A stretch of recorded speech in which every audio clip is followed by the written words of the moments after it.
In the last lecture, we learned how the JavaScript engine manages the execution context inside the call stack. In this lecture, you will learn how the execution context is created by the JavaScript engine and what does it actually stores. Now we have learned that when a function is called, a new execution context is created for that function and it is put on top of the currently executing execution context. For example, here we have a very simple JavaScript program. Inside this program, we are declaring this student details function and then we are calling it. So when we run this program in the browser, first of all, a global execution context will be created. And inside this global execution context, all the top level codes will be stored and executed. Now, top level code simply means that the code which is not present inside any other function. For example, in this program, this student details function is not present inside any other function. So this is a top level code. Okay, so this function will be declared inside this global execution context. And then we are calling this student details function. So when we call a function, a new execution context gets created for that function. And inside this execution context, this execution context will store all the necessary information which is required in order to execute a function.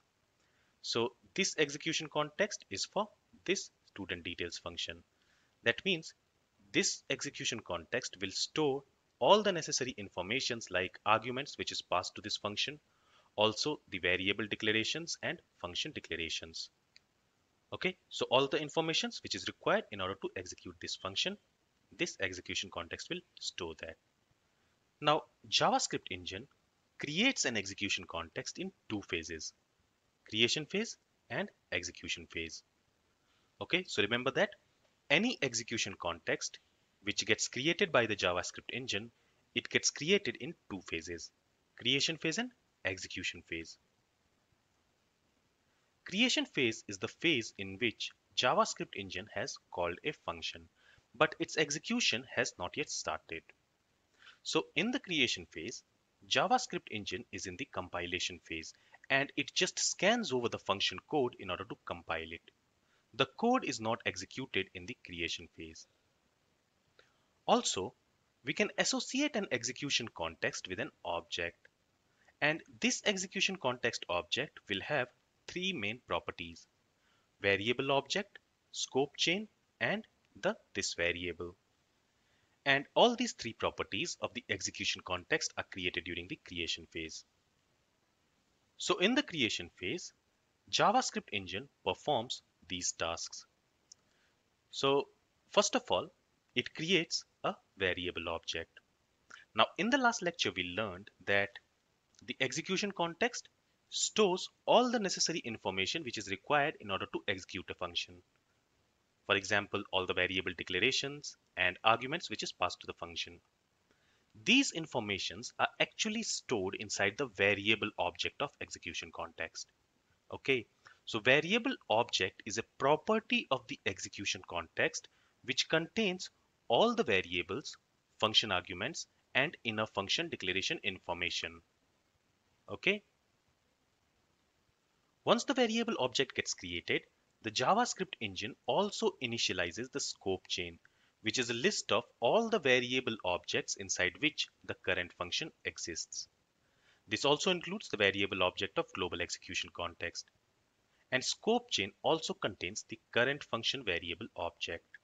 Now, if this sounds a bit confusing, then don't worry, we will talk about scope chain in great detail in one of the lectures of this section. Once the variable object and scope chain is created, JavaScript engine initializes the value of this variable. So inside the function, if we are using this variable, then the value of this variable is also initialized and it is stored inside the variable object of the execution context. All right. Once the creation phase is complete and all the three properties are created and initialized, then comes the execution phase. In the execution phase, JavaScript engine will scan through the function to update the variable objects with the value of the variables, and then it will execute the code. Again, if this does not make any sense right now, then don't worry. I will explain this in great detail in one of the lectures. Okay, so far we have learned that an execution context gets created in two phases, creation phase and execution phase. In the creation phase, the JavaScript engine creates a variable object, a scope chain, and it also determines the value of this variable inside that function. Now in this lecture, let's understand how the variable object is created and what does it contain in detail. And we will talk about scope chain and this variable in coming lectures. So again, we have the same example, and when we run this program, first of all, a global execution context will be created where all the top level code will be executed. And then we are calling this student details function.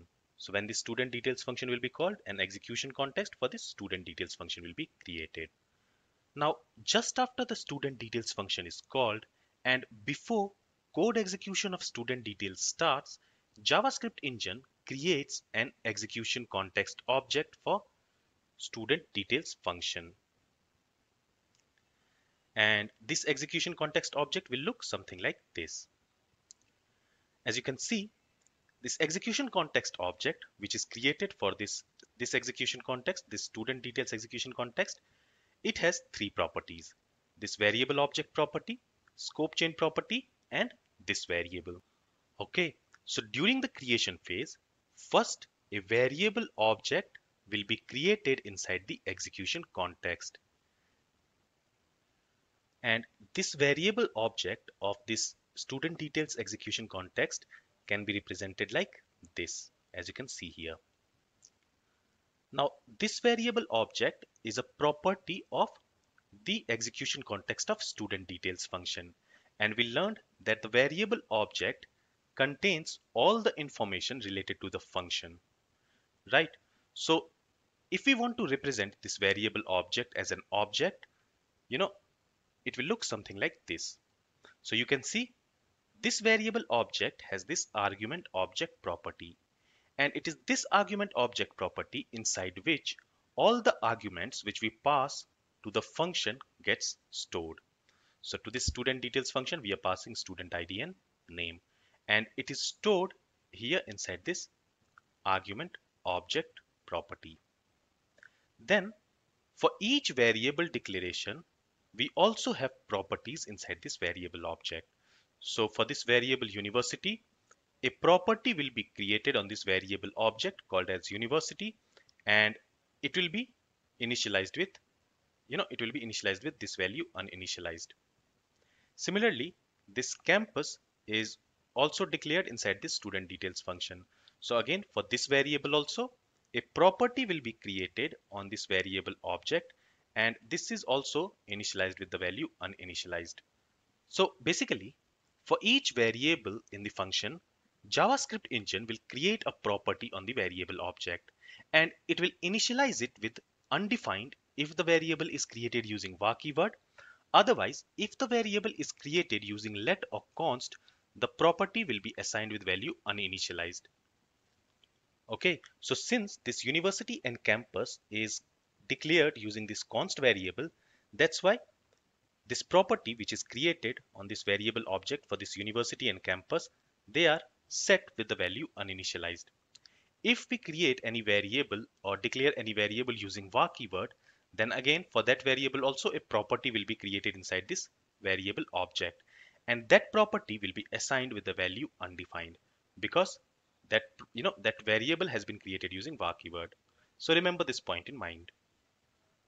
Also, for each function declaration which we have inside the function, for that function declaration also a property will be created inside the variable object, and that property will be set with the function definition. That means that property will point to the definition of the function.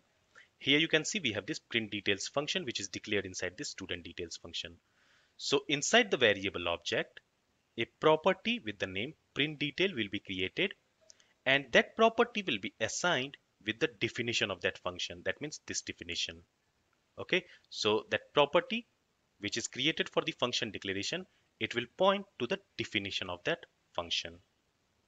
And in this way, a variable object stores all the necessary information which is required in order to execute that function inside the execution context. Okay, now keep in mind that the execution of the code has not yet started. We are still in creation phase. Okay, so all this is happening when the JavaScript engine is scanning the code. That means variables and function definitions are already present in the memory before the execution has actually started, as you can see here. Because these properties have been created during the creation phase itself. The execution of the code is not yet started, but since these properties are created on the variable object, they are now available in the memory, and that's why we can use them even before the execution of the code has started. Let's understand this with one more example.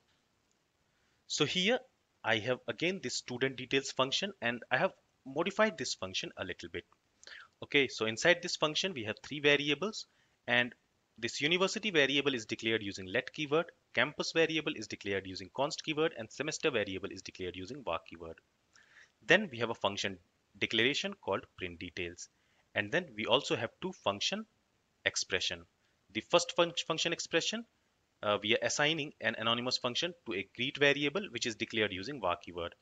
And in the second function expression, we are assigning an anonymous function to this welcome variable which is declared using let keyword. And then we are calling this student details function. So when we run this program, first of all, a global execution context will be created. And inside this global execution context, first of all, this global execution context will be created in two phases, creation phase and execution phase. In the creation phase, first of all, a variable object will be created for this global execution context. And inside this variable object, this student details function, a property for this student details function will be created, and it will be assigned with the definition of that function. So this definition. Okay. And then we are calling this student details function. So an execution context for this student details function will also get created. And during the creation phase, a the variable object will be created for this student details execution context. Now here, first of all, this variable object will have an argument object property, right? And inside that argument object property, all the arguments which is passed to this function will be stored. Then inside this function, we are declaring this university variable, and we are declaring this variable using let keyword. So a property called as university will be created on this variable object, and it will be assigned with uninitialized. Similarly, we are declaring this variable campus using const keyword. So a property for this campus variable will be created, and it will also get assigned with uninitialized. Then we are creating this semester variable. So since we are creating this semester variable using var keyword, a property for this semester variable will be created, and this property will be assigned with the value undefined. Why is that? That's because this variable, this semester variable, we are declaring it using var keyword. Okay. Then we have a function declaration. So we are creating this print details function using function declaration syntax. So a property called as print detail will be created, and it will be assigned with the definition of this print details function. Okay. Then here we have a function expression. Now notice here that in case of function expression, we assign an anonymous function to a variable. Okay, so here we are assigning this function to this greet variable, and this greet variable is created using var keyword. So ultimately it is a variable, okay, to which we are assigning some value. And we have learned that for a variable declaration, a property gets created for the variable object, and if it is declared using var keyword, then that property will be assigned with the value undefined. And same is true for this function expression. So a property called as greet will be created on the variable object, and it will be assigned with the value undefined, because this variable, this greet variable, is created using var keyword. And here this welcome variable, this is also a function expression, and in this function expression we are creating this welcome variable, and to this we are assigning an anonymous function. So again, this is also a variable, and since it is a variable, a property will be created in the variable object for this welcome variable. Now Since this welcome variable is created using let keyword, it will be assigned with, the property which will be created for this welcome variable. It will be assigned with the value uninitialized. Okay, so in this way, the variable object for this function will be created. Okay, so the variable object for the execution context of this function will be created like this. And remember that we are still in creation phase. That means the execution of the code has not yet started. The JavaScript engine is simply scanning over the code and it is creating this variable object and its properties. Once the variable object will be created, then it also has to create the scope chain and it also has to determine the value of this variable, which we will discuss in our next lecture. Alright, so to summarize, in the creation of a variable object, first the argument object is created which contains all the argument that were passed into the function. Then the code is scanned for function declaration, and for each function declaration, a property is created in the variable object pointing to the definition of that function. This means that all the functions will be stored inside the variable object even before the code starts executing, right? And lastly, code is scanned for variable declaration, and for each variable, a property is created in the variable object, and that property is set to undefined if it is created using var keyword. Otherwise, if it is created using let or const keyword, then it will be assigned with the value uninitialized. And here, the last 2 points is what generally constitute the hoisting in JavaScript. Now, there are some functions and variables which are hoisted in JavaScript, which means they are available to use before the execution phase has actually started. And that is called as hoisting. And we will talk about hoisting in great detail in our next lecture. So this is all from this lecture. Thank you for listening. Have a great day.